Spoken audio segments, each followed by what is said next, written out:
hell your excuses. I was not always this strong guy you see. I went through a lot of hard times in my life to get here today. You play with yourself. If you lose, it's because you allow life to get in your fucking head. Stay hard. You face it every day. You face it every single day of your life. Anytime you move from being normal to trying to be exceptional, people aren't gonna like that shit. Those normal people, it makes them feel like shit, so they're gonna judge you. And nowadays, it's very easy to be a coward. Why? We got Instagram and shit. Most folks don't tell you to your face. They go online, they post about like cowards. Don't let cowards get in your head. And last thing, make sure you do you. Stay hard. Because that's where you find yourself. You don't find yourself in over here. You find yourself on the other end. Like the 100-mile race I was on, I ran it for 24 hours. I found myself on the other end of that fucking race. That 19 hours, I found, wow, there's a whole nother world out here. I'm an introvert. I live an introverted life. And I love that about me. That right there is my fuel. Is I know that there's really no one out there grinding like me. And if they are, so be it. If I know about you, I'll make sure that I up my game. That's what the mentality is all about. My whole thing is a mentality thing. Like I told you the last time I was on the show, I viewed myself as the weakest person on the planet Earth. My goal in life was to, in my mind, believe I'm the hardest man alive. And that's why the whole thing is can't hurt me. That's what it's about. It's about whatever you think you are, you have to make that dream a reality. But that's where the hard part is making that dream reality. That's where the hard work comes. That's where people know, how do you keep grinding every day? Your mind isn't ready. When you have nothing, you've got one thing they can't measure: self-confidence. When things get hard, and they will, you've got two choices: face it or fold. In the dark room, you face yourself. You realize you want to be better. You realize you don't want to be this weak, insecure person in the world who has all these problems that we all have. We all have. Social media is a great platform to tell you who we want to be, not who we are. So that's where that dark room is. I started realizing if I can flip these insecurities upside down, if I can flip this fear, if I can flip all this that made me this depressed, insecure guy, if I can flip it and make it work for me versus against me, I started seeing the power in failure, the power in insecurity, the power in self-doubt. Because I looked at everybody. It may not be true, but that's how I looked at everybody, as being way above me. I thought to myself, if I can be at the lowest part in the world, in the sewer, and be able to overcome all this shit. We're all, a lot of us are going through a hard time in life. Some people have been bullied. Some people are just stressed out. Some people are insecure. Some people are fat and overweight. And the world puts a lot of this shit in your mind. It's not just you. Yeah, you help it. And my whole thing is about, I had to develop a mindset that was indestructible. I had to armor plate my mind. And it's about what you're saying to yourself, but it also comes with work. So whenever I was getting beat down, physically, mentally, spiritually, whatever I was going through, just saying, I would put, you can't hurt me. Can't hurt me just became a message, I would say to myself. And that's just kind of where it comes from. I started using that as power. And I slowly started passing the guys from Harvard, the guys from MIT, the guys who were these great families. And oh my God, I'm catching up. I had nothing. So I started flipping it and using this power. I wanted to feel good about myself. As I have the ability to see the end before the beginning even begins. And what that means is I know that to get to the very end, I can see it right now. So before I went to Buds and I was losing all this fucking weight and shit, I saw myself walking across the fucking stage at 191 pounds. That's what I had to get to get into the door. Pain shows up uninvited, and most people respond with excuses. I'm tired. I'm not ready. It's not the right time. That's weakness talking, and it's lying to you. Every excuse you make is a brick in the wall between you and your potential. You say you want to succeed, then prove it. Not when it's convenient, not when you feel like it. but when it's hard. Because real growth doesn't happen in comfort. It happens when you've got nothing left in the tank and still keep moving. Where you say, okay, like if you're fat, you need to lose weight. It's patience. It's patience in this fact of accepting who you are right now. I'm fat. I don't like myself. Accepting the fact that if you lose 3 or 4 pounds, that's a huge accomplishment. You have to live in your own world. You cannot judge yourself. That's why social media and all these things are horrible. You can't judge yourself off of the so-called competition that we have made up in our mind. The things that, how people look, how people act, how smart someone is. This is a race that you run completely alone. And you're all by yourself. I had tons of sticky notes all over my mirror. It wasn't like, be better than John or be as fast as whoever. Okay, David, yesterday you did this. Today, our next goal for the week is this. So I had a year goal, weekly goals, daily goals, hourly goals, and the big goal was I lied a lot growing up. I wanted to be accepted. One goal was, let's go one day without lying. Let's go one day, and then when I would lie to somebody, I would say, hey man, now I had to go back now and apologize, say, hey man, I lied to you. You know how hard it is to go back to somebody and say, I lied to you? Hey man, you know what? Back there, I lied to you, dude. I was really jacked up. So I figured out these ways of total accountability. You've got to kill your excuses before they kill your dreams. Because excuses feel good in the moment, but cost you everything in the long run. You think your story is over because you hit a wall. Climb it, break it, dig under it if you have to, but never let it stop you. Discipline isn't sexy. Grinding without applause isn't glamorous, but it's what separates the ones who talk from the ones who finish. You want it bad? Then stop talking and start doing. Get up earlier, stay up later, show up tired, show up scared, but show up. When things get hard, that's not your cue to quit. That's your invitation to rise. Excuses don't build empires, actions do. Story for you. When I was 19 years old, I was going through the Air Force trying to be a pararescueman. I was doing push-ups, sit-ups, swimming. I was doing all this shit, knocking out of the park. One of the best in the class. But the second an obstacle got in my way, I wasn't prepared for it mentally. I was a beast. All I was doing was I was training a bigger, stronger, faster quitter. You gotta train your mind for all obstacles that might get in your way. Stay hard. The mind controls everything. So kill your comfort, kill your laziness, kill your excuses, and earn your greatness, because no one is coming to save you. It's you versus you. And the world only remembers the ones who refuse to quit. No more blaming your past. No more waiting for permission. No more hiding behind I can't. Say I will. Say I am. Say I'm doing this no matter what. Because the only thing standing between you and your goals is the lie you keep telling yourself that you can't. So take action. Take responsibility. Take ownership of your life. Because nobody's gonna do it for you. If you want it bad enough, you'll find a way. If not, you'll find an excuse. So which one is it gonna be? I became the roughest critic in the world on myself, and that's what changed me. I literally saw myself in the mirror. I saw the truth versus saying, my dad did this to me from beating me. Kids in school from calling me nigger did this to me. My life did this to me. My broken foundation did this to me. I took that and said, you know what? Well, some people may help this happen, but now I have to own this. No one's going to come back to save me. No one's going to come back on this couch and say, hey, it's okay. You're going to be okay. No, I'm not. I'm not going to be okay. I had to realize I had to take a stand. I had to make a real stand. And it was painful to look at who I was, what the world and myself created. It created a very lonely, depressed, insecure man that would do anything just to have a friend. And I saw that as very pathetic. When you look at the truth, it becomes very ugly and pathetic.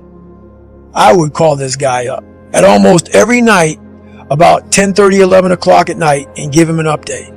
I said, hey man, I've lost 25 pounds. No one knew what I was doing. I'm really good at creating an enemy. I'm really good at creating something that I'm against. And I'm also good at, if you ever tell me something that I cannot do, I'm going to let you know that I'm doing it. Somehow you're going to know one way or another that I'm doing it. It may not be like in your face. I may make sure that I run across the daggone world. So then it's on the news and you turn the news on the hell. I want to do something that, I'm here. So every time I lose like a big significant amount of weight. And that feeling that I was nowhere near that fucking feeling, I was able to put myself there 1,000,000 times every fucking day. And that feeling of like, my God, that is going to feel fucking amazing. That's what made me suffer. That's what allowed the pain to be real and say, this is worth it. I want to feel for this fucking next 18 months. It took me 18 fucking months to finally become a Navy SEAL, to finally, just get through buds. 18 months. It's 6 months. It took me 18. That's what woke me up every morning was, I'm going to put myself through this much fucking pain and suffering for a few seconds. That's all it is. A few seconds of joy. And it's so fucking worth it, man. That's what people don't get. So I'm able to put myself at the finish line, even though I have no finish line, but at the finish line of an event before I even start the motherfucker to say, how are you going to feel at the end of this? And I was a kid who kind of got the bad genes. I had all these little sickly issues, all these allergic to shit. I was a little sickly kid. And it's funny how when people hear my story now, they want to put a title on me. Like, I'm superhuman. And I love it because basically it makes you feel better by putting a title on me. Right. You can do it too. And so basically, it's a choice. Yeah, it's a choice. Yeah. It's a horrible choice. Right. It's a hard choice. It's a lot of suffering involved. Yeah. So for me to get the start line, through that start line journey, I realized I'm capable. So what happens through this whole process is the change of the mind. It's a change of the guard. Someone once owned my brain. I never owned it. Yeah. I had no control. You outsourced it. Yes, right. Everybody had it. It was my dad's fault. It was the kids that called me fault. My mom wasn't home fault. My soon-to-be stepdad's fault. The little kid that got ran over by a bus fault. My life was, everybody had a piece of my brain. Yeah. And through this journey of suffering, and the suffering, I put it in because I started finding myself. Yeah. And I started, oh no, I'm taking this back from me. This part of my brain is mine now. And I started puzzling back this piece of my brain. And through that, I grew confidence. I believe that most human beings are only living at about 40% of their capability. So the mind has a governor, like a car. If you're driving a car and the car has a governor on it, the car may say 130 miles an hour, but the governor's set for 91. Once that governor sets in, you get to 91, that car starts doing this. The car wants to go. The car wants to go. The factory said, we're not going past 91. We have a factory, a nice governor in our brain, and it's a survival mechanism. It protects us from pain and suffering. The second we feel that shit, our mind says, oh no, this isn't fun. We should back off. We should sit down, find something more comfortable. And there's something about the mind. The mind has the tactical advantage over you at all times. Mental toughness isn't some motivational quote. It's a mindset forged in pain, setbacks, and failure. It's doing what needs to be done even when you're drained, broken, and invisible to the world. At all times of your life, the mind has a tactical advantage over you. Why is that?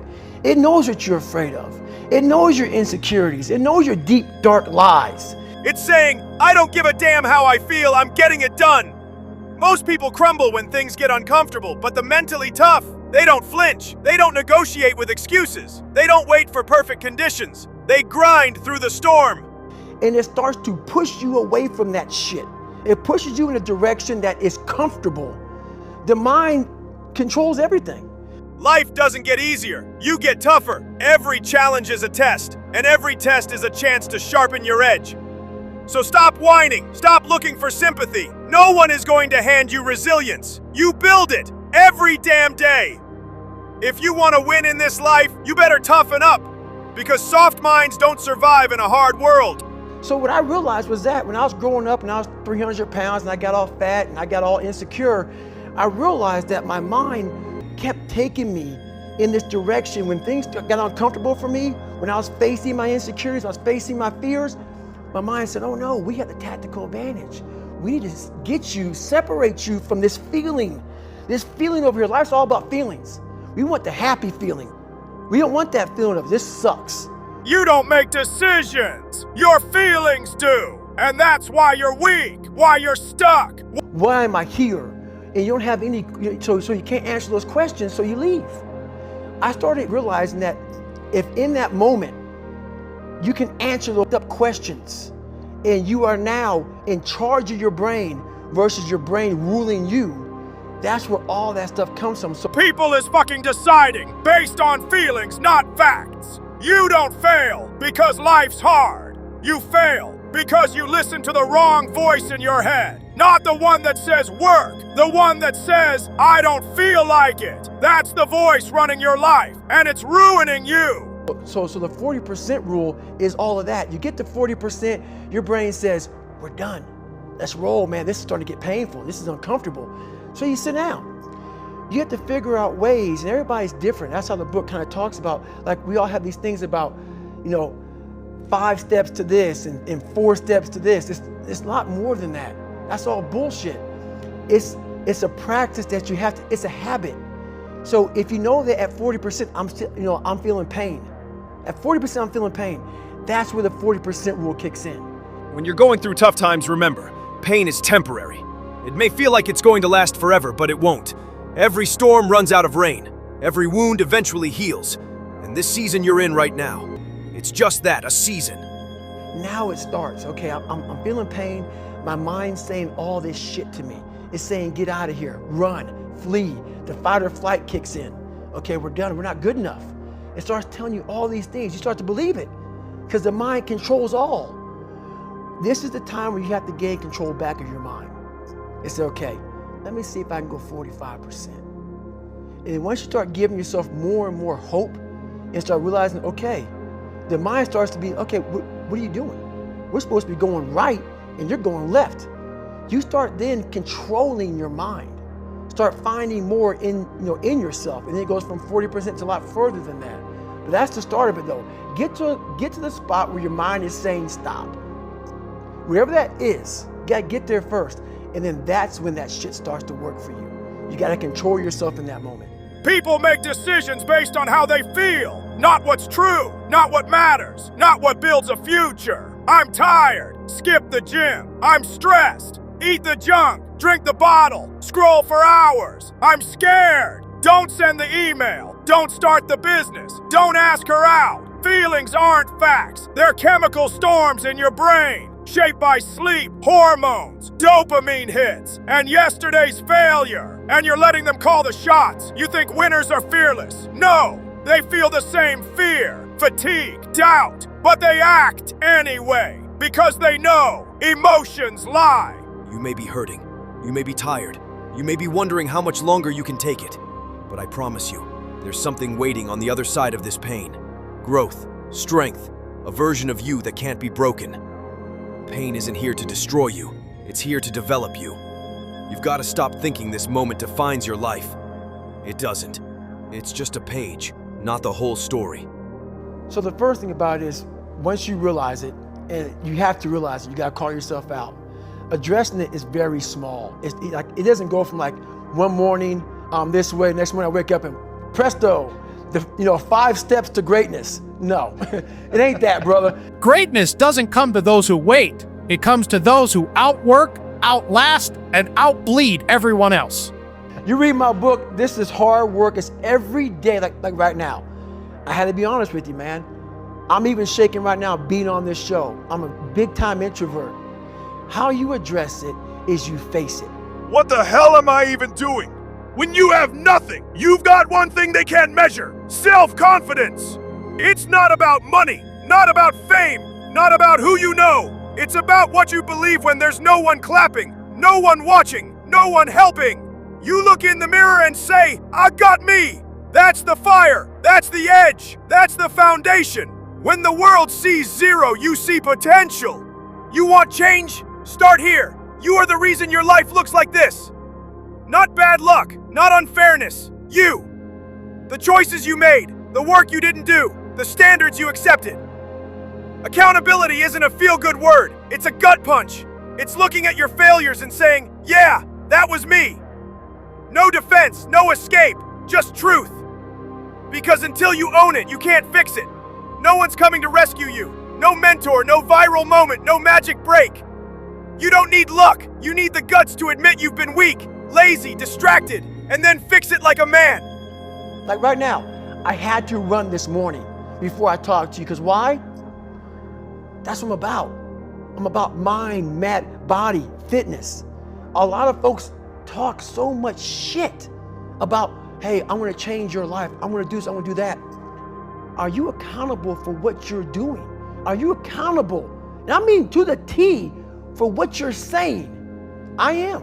And that's where it started. It started with that total accountability of, let's not lie today. Let's tell people the truth about who you are. And when you can get on and tell someone, like I'm doing right now, exactly what you are, that's the goal in life.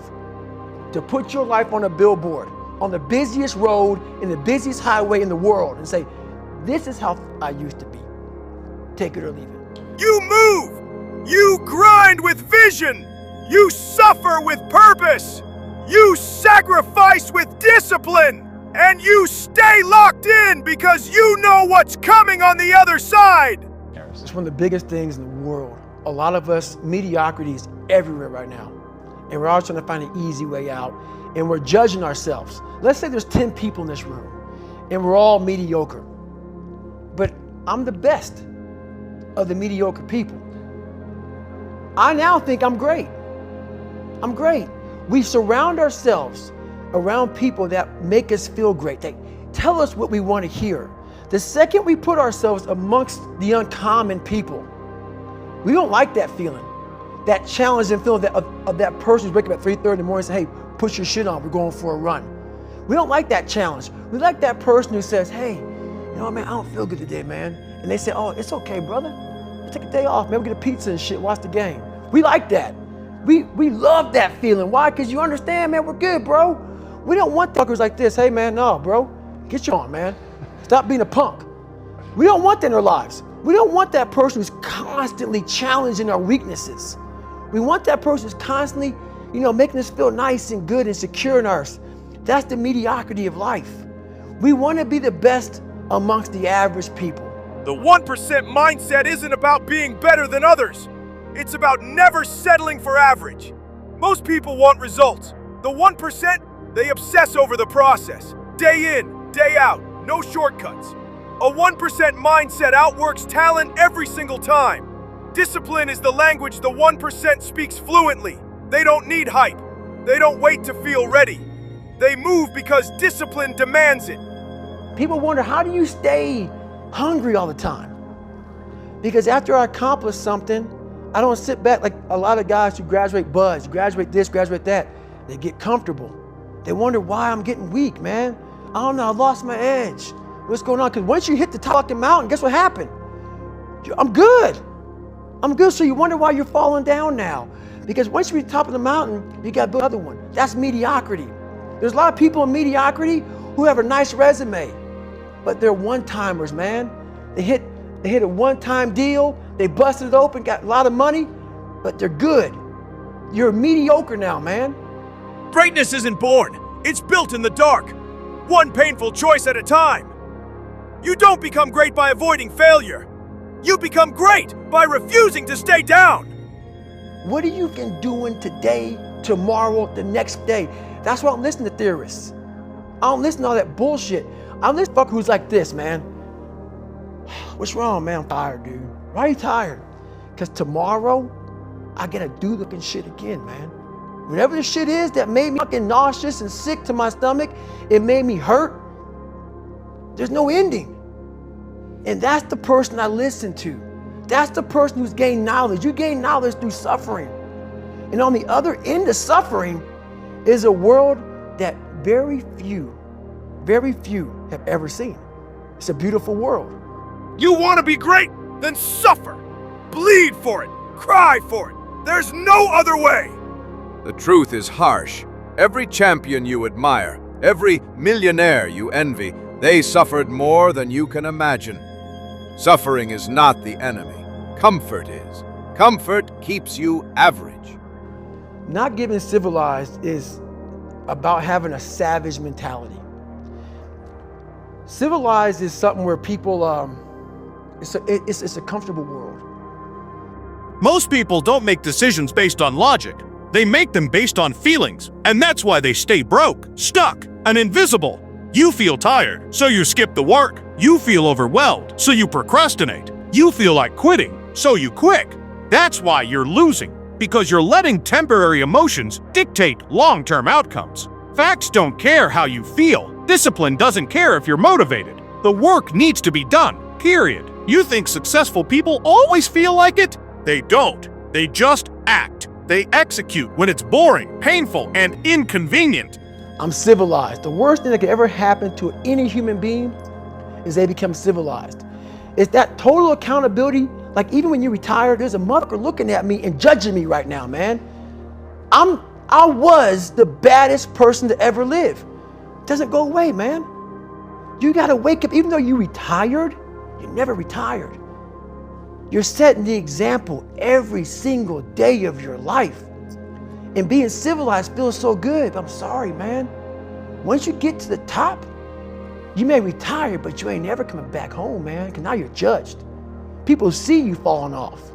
You wanna be that guy who knows I may be retired from the sport or from whatever I did, but I'll be damned if you ever see me looking like shit, feeling like shit, not arriving. People, I've arrived mentality. You're always setting the example. Civilization feels so good. These comfortable feelings are what people want. They want retirement. They want that. They need that. It's a yearning feeling. I want it too. People love putting a label on me about, my God, man, you're just wired different. I'm wired different, dude. I'm thinking right now, after I got past my stuttering thing, now I'm on a roll, I'm good now. You know what I'm thinking about right now? I gotta wake up tomorrow and do the same shit again. I gotta leave this interview and go stretch out for 2.5 hours. I hate that shit. But guess what it does though? I'm constantly callousing over my victim's mentality that I once had growing up. Every day you have to do this shit. Because why? When you stop doing it, you don't just maintain it. If you stop shooting a gun, you're not gonna be a great shot if you pick a gun up a year from now. The only way to keep from getting rusty is to constantly oil that mother machine. The machine is this. You gotta keep challenging it every day. Here's the difference. Weak minds avoid suffering and stay trapped forever. Strong minds embrace suffering and transform it into power. You don't grow in comfort zones. You grow in the fire. You grow when life beats you down and you get back up, angrier, hungrier, unstoppable. So, suffer with purpose. Suffer for your vision. How do I do it? How am I able to do what I do on a daily basis? You know, how do I fight the demons? Because they hear me speak and I'm very raw and real. How do you fight my insecurities? All these things. And they're there every day. They're there every day. Like you said, I'm in search for a feeling. I'm not in search for a trophy. I'm not in search for love. I'm not in search for more followers on Instagram or social media. When I started this journey years ago, and I realized that I'm going to be somebody, and I'm searching for a feeling of true victory for myself, and only myself. The second I shut out the whole world and realized that one thing, that I am in this world alone. Not your friends, not your family, not your so-called ride or dies. When it was cold, when it was brutal, when you were broke, broken, and begging the universe for a sign. Silence. So you get it anyway. No mentor, no hype squad, no safety net. Just you, your pain, and a fire no one cared to notice because no one was even looking. I did it alone. No handouts, no shortcuts, just me, my grind, and my will to suffer through it. And guess what? I'm still going. Nobody clapped, nobody checked in. They doubted, they laughed, they vanished when it got tough. But I didn't flinch, I didn't fold, I kept moving because I knew if I wanted this life, I had to take it alone. You see, when you walk through hell by yourself, you don't come back the same. You build a different kind of beast. You stop needing approval. You stop begging for support. You realize no one can stop you but you.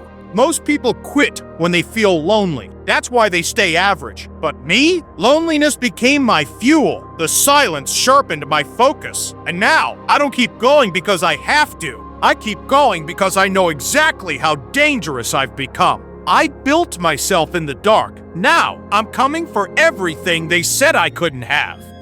I'm fighting in this race by myself. Yeah, I'm all about people, I'm all about team, I'm all about that shit.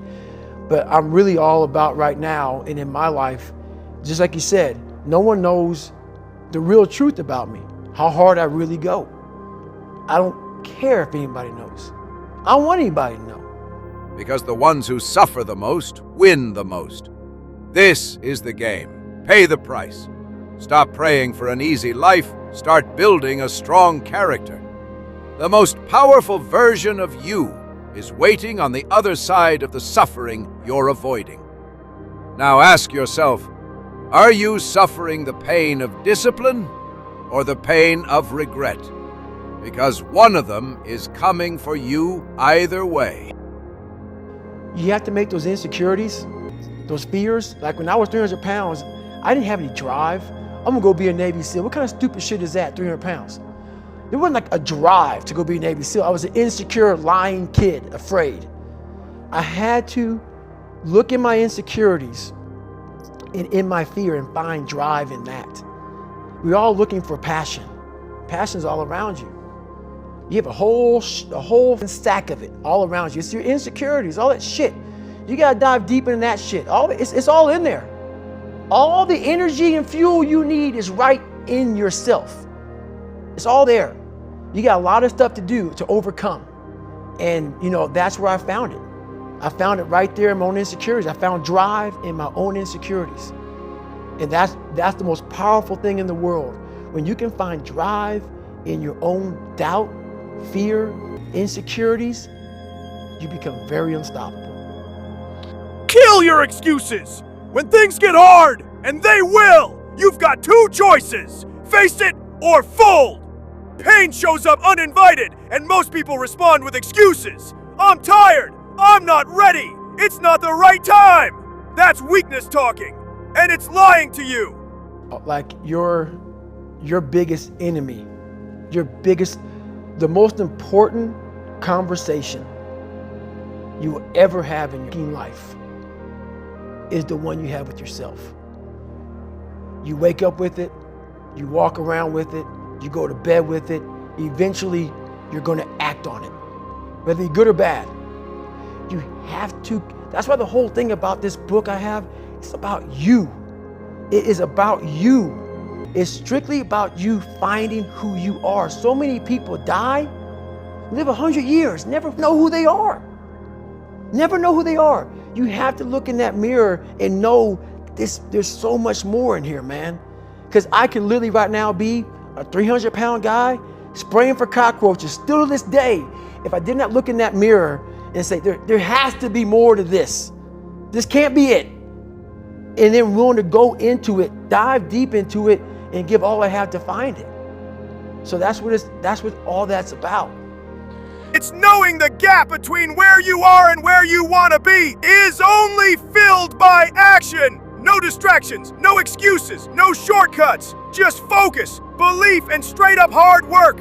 While they flex privilege, you flex purpose. While they scroll, you study. While they waste time, you're turning your pain into fuel. You don't need validation. You need execution. You don't need a head start. You need obsession. So stop worrying about what you lack. You've got drive. You've got grit. You've got belief. Now it's time to work. Build when nobody's clapping. Push when nobody's watching. Because confidence isn't given, it's earned. And you're earning yours every damn day. So a lot of people can live with themselves. That's the first thing. A lot of people can live with themselves, look in the mirror and say, I'm okay with being afraid. I'm okay with going on this easy highway over here. The easy highway has all these signs and shit, directions, how to get somewhere. And you have to first be uncomfortable with how you feel about yourself. With that voice that a lot of us like to run away from, we all have it. We all have that voice that's saying, hey man, you're kind of wimping out right now. You're kind of being a little punk right now. But a lot of us say, okay, that's okay. It's okay to tell these little white lies to ourselves. You're not special because you're stressed. Everybody's battling something. You're drowning? I get it. Life's hitting you like a freight train. Bills stacking up. Deadlines breathing down your neck. Expectations crushing you. Failures piling until you can't even breathe. And what do? You freeze! You shut down! You tell yourself, I can't handle this! Stop! So we first have to face the real you. The real me is David Goggins. The real me is the guy looking at you right now saying, I don't want to be on this show right now because I used to stutter as a kid. And I'm afraid of that. I'm afraid that here in a second, I'm going to start fucking stammering and stuttering and the whole world's going to know that I have all these issues. But that's when I see right now, okay, Goggins, you got to go on the show. That's Goggins. Goggins is saying, okay, David Goggins, you're a punk. Life made you this way. We can't live like this. We can't live in fear. We can't live in judgment. We can't be afraid of what people right now are looking at me saying about me. We cannot be afraid of that. That's Goggins. Goggins saying, all of you who don't like me, who don't want to, and that person then comes in. But you have to be David Goggins and say, man, I'm afraid of this. I'm up here. Life made me this way here. I stutter. I have these issues with reading and writing, and I'm fat and I'm insecure. You have to face that in that dark room. In that dark room is who you are. But in that dark room is where you have to create another human being that walks out of that dark room to face who you are. That's the only way you're going to get over all those things. You have to create someone else. Not like you have two different personalities. It is you. But you have to find strength in that visualization of almost me cracking out Goggins, like almost like that Superman cape, like I'm coming out a different person, a person that doesn't give a fuck about anything, who doesn't care about being judged, who knows I'm weak, who knows I'm afraid, who says, whatever you think about me, take it, whatever, I'm here. That's Goggins. You think the people who made it, the winners, the legends, didn't feel overwhelmed? Of course they did. The difference is they didn't fold, they didn't run. They took the chaos, organized it, and attacked it, one piece at a time. Overwhelm is a signal, not a stop sign. I'm gonna go there with you real quick. I believe in a higher power. Don't know the name, don't know where it's coming from, don't know anything like that. But I believe that this power, and visualize me real quick. Let's say it's a man up there or a woman, whatever, and they have a chart. And when you're born, they say David Goggins, born February 17, 1975 at 6 a.m. They write the chart down because they can see everything. They know exactly what you're supposed to be. They know what you're supposed to be. You die, you go to so-called heaven. You arrive at heaven, I'm 300 pounds. I retired as an Ecolab guy, which is okay, it's just a job, whatever. I go up there and God looks at me and he shows me my chart. And my chart on there says you were supposed to be a Navy SEAL. You're supposed to weigh 185 pounds. You're supposed to be one of the smartest people on the planet, this, all this. You see this. And now you're in heaven, you made it to heaven, but you're like, God, Doug, I was supposed to live that life. I was supposed to live that life. And then you find out that the reason why, because we all think that if we pray on it, if we do this, if we do that, whatever, if we don't work, we just, whatever, it's gonna magically happen for us. No, I believe that when I'm all said and done with, my whole job is to outwork the chart. Whatever the chart says about me, the all-knowing power up there, I want to get up there and say, him look at me and say, I know everything. I didn't see this. I didn't see this.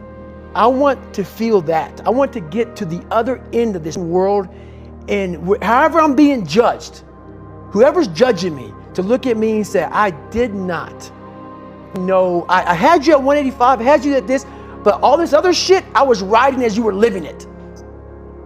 I want to find more. All I can.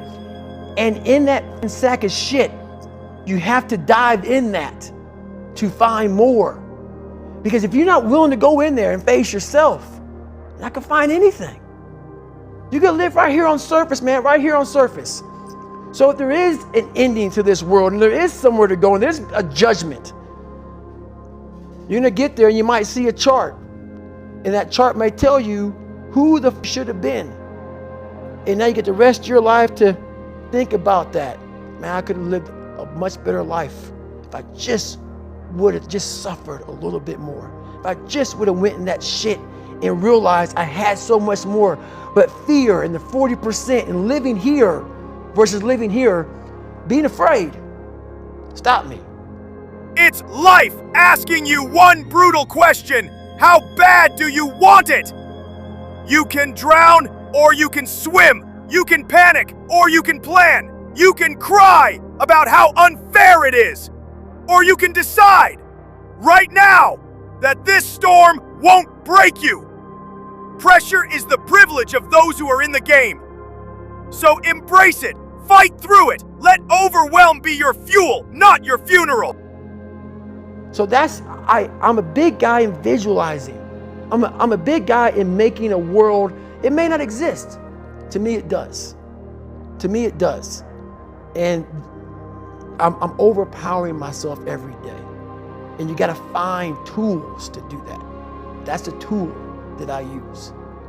So that's what it's all about. When you really sit back at your life and you are in that dark room and you're looking at where you started from and you tell yourself, God, dog, man, my mom is this way, my soon-to-be stepdad got murdered, my dad beat the shit out of me, I can't read and write, I've lied about it to everybody, I've cheated on all these tests. My God, man. And then you put a goal in your mind. How are you gonna feel, man, when you accomplish this goal coming from that shit? Coming from the fucking hell you came from. A lot of people start from a good starting point. You have a good foundation. What if you can surpass all of these? What if everybody who was way up here started up here and you started with no legs, you had to grow fucking legs to even start walking and then crawling and then running. And then you start passing people with all this given to them. I had to use all this negative shit that was making me weak and horrible as a person. I had to use this as the power that now fueled me. I had to flip it on its head and say, hold up. This might be exactly what I need. The darkness is exactly what I need. It's how you look at your situation. And I was looking at it up. There's a lot of power in that list. Just raw, unglamorous grind. Day after day when no one's watching and no one's clapping. You don't find motivation. You build it through action. You think talent wins? Wrong. The most dangerous people in the world aren't the gifted ones. They're the ones too stubborn to stop. The ones who outwork, outlast, and outsuffer everyone else.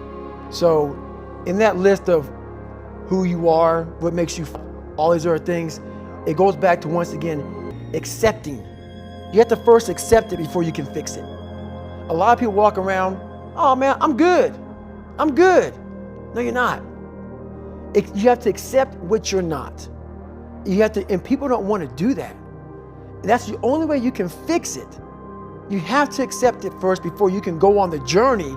A lot of folks never even start the journey, man. They never start the journey because they live in this fake life that who they want to be, they act like they are, but they're not because they haven't fixed all this stuff yet. You got to fix this first before we can start our journey in life. So that's why I have them make this list.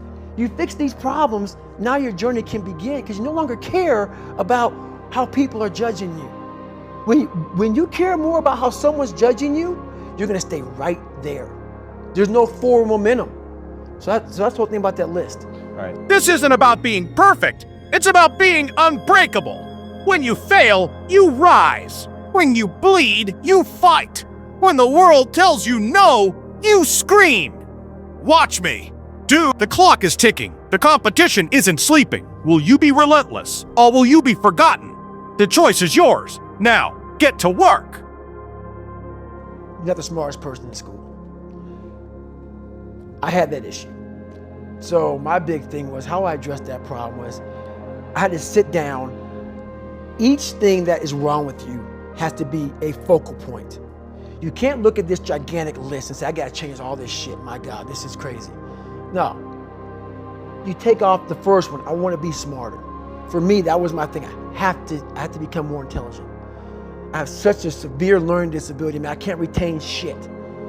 I had to now get that one thing and then strategize in that one problem. How can I do this? I'm not gonna learn like you. I'm not gonna learn like anybody else. How am I gonna figure this out? So I then figured out, okay, Where are my strengths here? Where are my weaknesses in learning?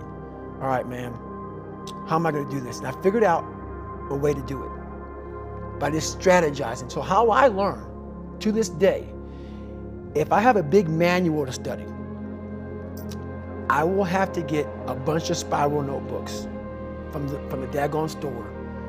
And each page, I have to write each page out, maybe 10 times. So there was a 1,000-page dive manual that I got 18 months before I went to dive school. Most people, I'm not smart, I'm gonna go see if I can pass this test. I realized, hang on a second, I'm not smart. How can I get past this? How can I get through this obstacle? I need to acquire this book 18 months in advance, because it could take me 18 months to write down each page over and over again to then put it to memory.